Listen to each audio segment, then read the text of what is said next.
Hello नमस्ते what's up welcome to my new vlog अनि स्वागत छ मेरो भिडियोमा। अनि आयो सबैजना सन्चै हुनुहुन्छ होला र म पनि सन्चै छु।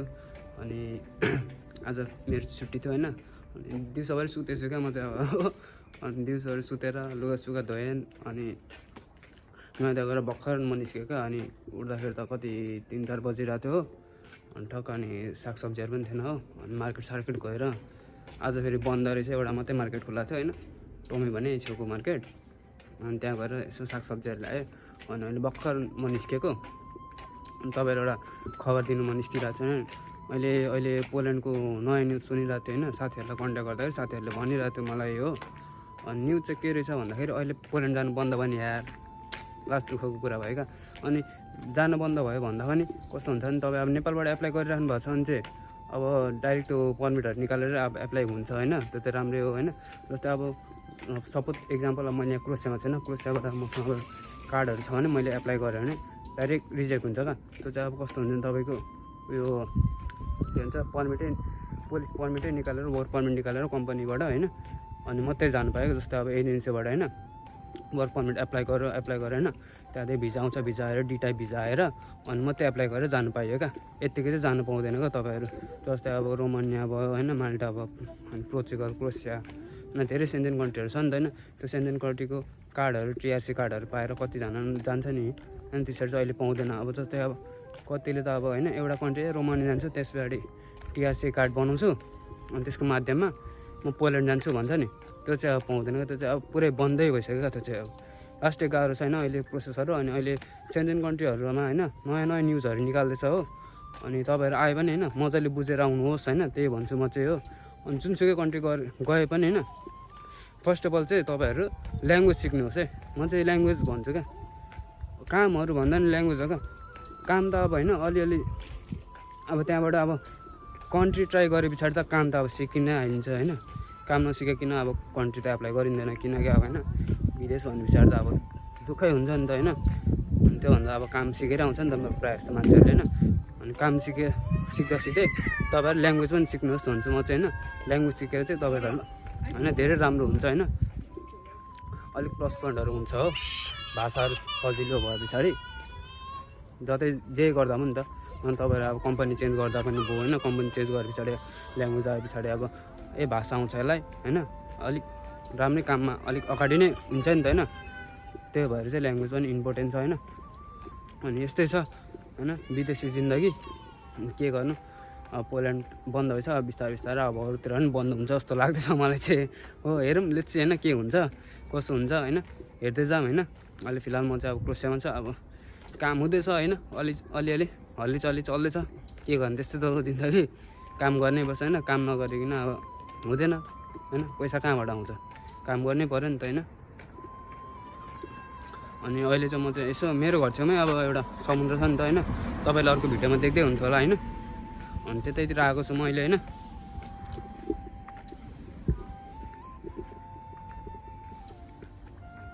जस ठाउँ चाहिँ राम्रो छ होइन, चिल छ हो। त्यही हो अब काम गर्दाखेरि चाहिँ अब होइन त्यही अलिअलि अब गाह्रो त भइहाल्छ होइन, कुन काम चाहिँ सजिलो हुन्छ र होइन। काम भनेको त्यस्तै त हो, गाह्रो साह्रो हुँदै गर्छ होइन। अनि त्यही हो। अनि पोल्यान्डमा अनि टिआरसीको पनि मैले बुझ्दै थिएँ अलिक होइन, टिआरसीको पनि अलिक गाह्रो छ भनेर सुन्दै थिएँ होइन। एउटा साथीको कति लगभग 1-1.5 वर्ष भयो होला भर्खर टिआरसी पायो क्या त्यसले होइन। मेरो घरकै छेउको होइन त्यो साथी, बल्ल उसले टिआरसी पायो होइन। अनि टिआरसीको पनि अलिक गाह्रो छ भन्छ। अनि अहिले टाइट छ अरे क्या पुरै के भन्छ पोल्यान्ड चाहिँ अलिक टाइट छ। क्रोसियाको पनि प्रोसेसहरू टाइट छ अलिअलि होइन। अहिले अलिक गाह्रै हुँदैछ, के भन्छ तपाईँको प्रोसेसहरू भिजाहरू धेरै रिजेक्ट भएर सुनिरहेको छु मैले होइन।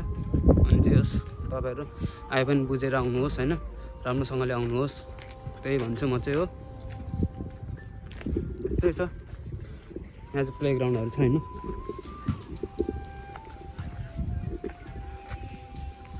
दादा हुन्छ तर के जानु, बच्चाहरू खेल्दै रहेछ,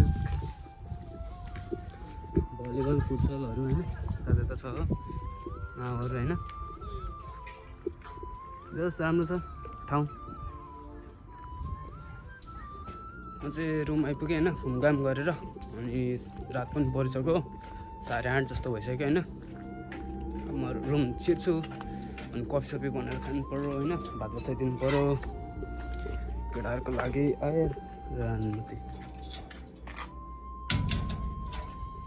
रुम आइपुग्यो रुम आइपुगेर लुगाहरू एकछिन रुमै सुकाइदिनु पऱ्यो अब म पहिला सुरुमा कफी बनाउँछु ल कफी बना खाम अनि लुगाभित्र हालिदिउँ है त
बनाउँछ होइन त्यो चाहिँ यो कप चाहिँ फेरि मलाई म्यानेजरले दिएको है म पहिला एकम होटलमा काम गर्दाखेरि यो गिफ्ट मलाई म्यानेजरले दिएको म्यानेजरको नाम पनि भनिदिन्छ होइन बिरु मगर होइन थ्याङ्क यू सो मच मेरो सर होइन त्यति नै भन्छु मैले चाहिँ अब होइन के भन्ने आएन क्या मलाई एक्सप्लेन गर्न आएन त्यही पनि थ्याङ्क यू सो मच यो कपको लागि होइन एन्ड आई मिस यु त्यो भिडियो हेर्दै हुनुहुन्छ भने होइन केही रिप्लाई गर्नुहोस् होइन यसो कमेन्टमा छोटो मिठो होइन के कसो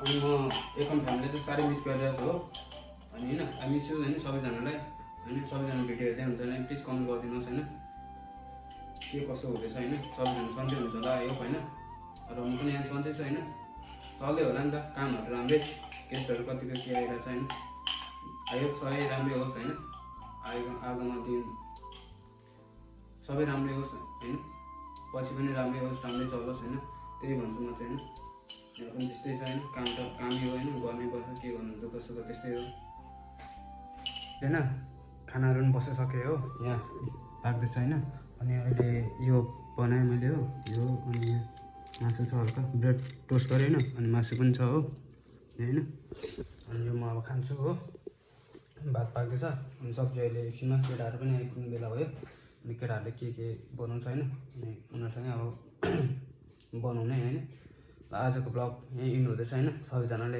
हेरिदिनुहोस् होइन लास्टसम्म होइन अनि लाइक सब्सक्राइब गरिदिनुहोस् होइन यति नै भन्छु म आजको ब्लग ल bye bye take care see you soon